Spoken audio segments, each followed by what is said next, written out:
This man sees a woman across the street. She laughing really hard. He can't help but laugh too. Her strange behavior makes him curious. He sees the woman get on a bus and follows in his car. The woman arrives at a hot dog shop. Luca suddenly freezes. The old woman with her is the same person who helped him years ago. Back then, Luca got kicked out of the group home. He couldn't even afford the cheapest motel. Even when starving, he could only watch other people eat from outside. Then it started pouring, just when he didn't know what to do. This kind old woman took him in. She let him stay at her place and made him food. Luca hadn't eaten all day, so he wolfed it down. After eating, he spotted a box of money in the corner. The next day, the grandmother rushed back to check. Seeing the cash was still there, she breathed a sigh of relief. Luca noticed her concern and offered to go with her to the bank. He also asked her to open an account for him. The grandmother wanted her granddaughter to heal from losing a loved one, so she asked Luca to write letters to her on her behalf. She didn't want her to know, so the letters had to be signed with a fake name. Luca flipped through a newspaper and saw the name of Math Genius Bill. He used that as his alias. He never expected this fake identity would make them friends, comforting each other through letters. Later, Luca discovered his account was closed. Thinking of his hard-earned money, he immediately confronted the grandmother, accusing her of taking it. She pulled out a stack of bills, saying she'd borrowed the money for an emergency, but was now returning every cent. Luca realized he'd wrongly accused her. Not knowing what to do, he grabbed the money and left in shame. When Luca was about to leave the city in disappointment, the grandmother showed up at the station with new shoes and knelt down to put them on him. Luca understood her kindness, but couldn't find gentle words. He coldly asked how much the shoes cost. The grandmother looked at this stubborn kid. 약속해.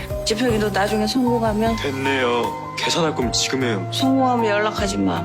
대신 힘들면 연락해. Luca's eyes welled up, but he still didn't apologize. Before leaving, he holding back tears and asked the grandmother why she was so good to him. If she had any wish, he'd do everything to make it happen. She said no need. Luca hesitated, then finally let go of his pride and hugged her tight. Now Luca's successful and wealthy, but he still regrets his past behavior and doesn't have the courage to face the grandmother he wrongly accused. But he never expected that following this woman today would lead him back to the grandmother. What a coincidence.